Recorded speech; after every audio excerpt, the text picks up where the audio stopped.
Hello, welcome. I hope you're doing really well. So first of all, I wanted to thank you guys for all the lovely comments under my previous video. I just wanted to tell that I appreciate each and every one of them and that I'm really grateful to have you here. Also, I heard you and I am working on Book Badges digital file so that you would be able to download it and use the badges in your own journals. So yeah, good things are coming. I just need to figure out some details first. And in the meantime, I thought we could do a cozy journals catch-up. I think we should start with the book journal. So in the month of March, I have already read 3 books and I'm about halfway through the 4th one. So my first read was Half a Soul by Olivia Atwater, and it is that weird quirky fantasy genre with great characters and ironic sense of humor that I already talked about. I saw it called satirical fantasy romance, and I think it could be a good shorter name for that.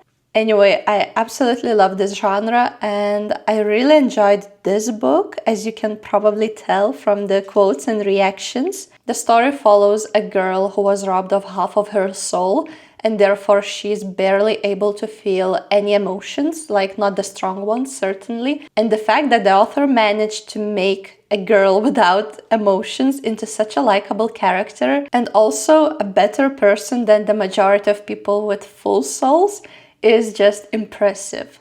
I really like the characters and their chemistry. I think the romance line was really sweet.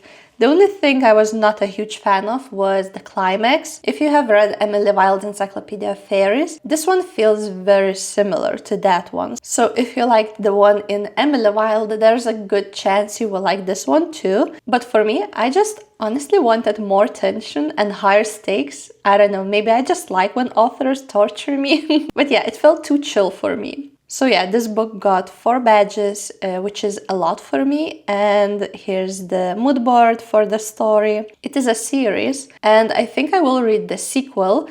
It follows different characters though, so I'm in no rush. But yeah, I liked it enough to continue. Then after that, I reread The Crimson Moth. I have already read this one a year ago, and now I just wanted to refresh my memory before diving into a sequel.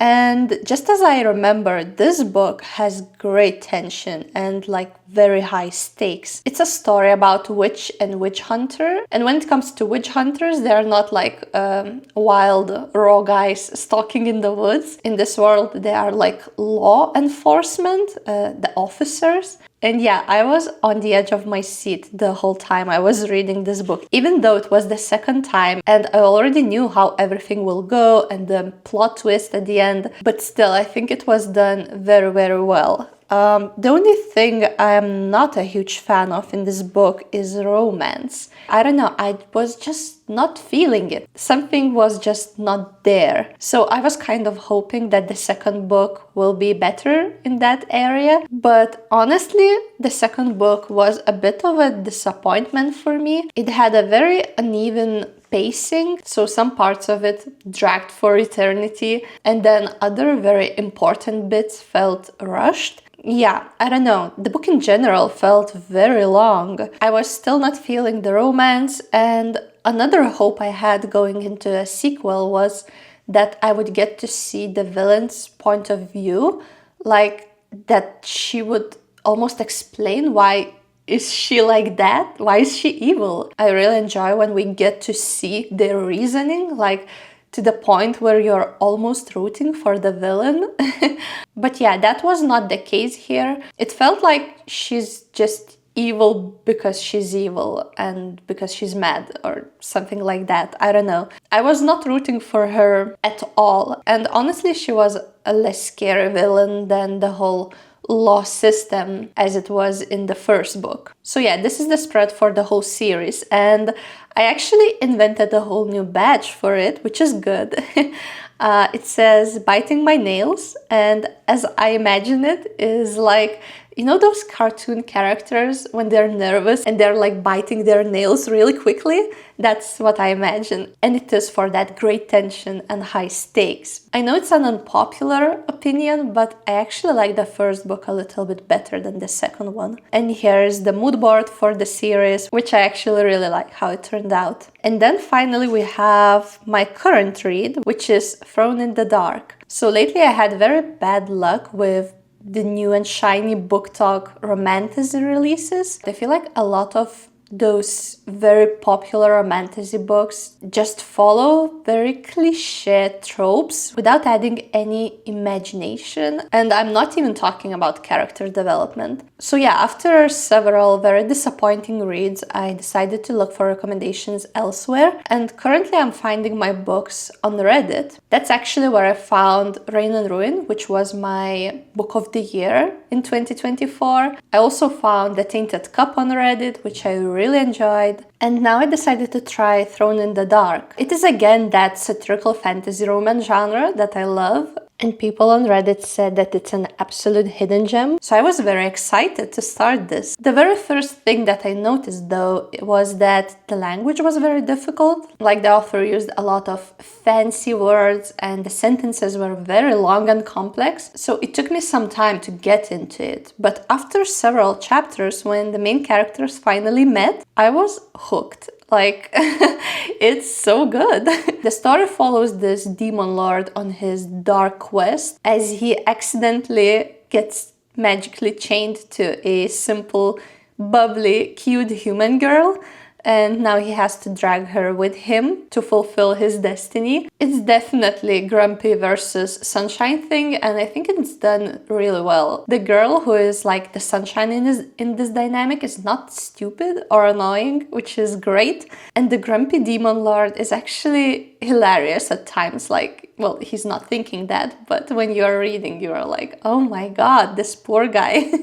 As you can see, I'm writing down a lot of quotes. The pink one is for romantic, cute stuff, and the yellow one is for things I find very funny. Yeah, it's going great. I'm about halfway through and I really hope that the second half will be as good. Lately, I've been just starting series and then not continuing after the first book. But with this one, unless the second half is really bad, I think I will definitely be reading the second book. And I have the best time reading it right now. Like, I can't put it down. So yeah, that's the book journal update. And now I want to show you what's going on in my memory journal. So these are the last spreads you saw. And after that, we started the month of March. So this is the first week of March. So I recorded starting the new type of book journal that you just saw. I was rereading the Crimson Moth that I've already talked about.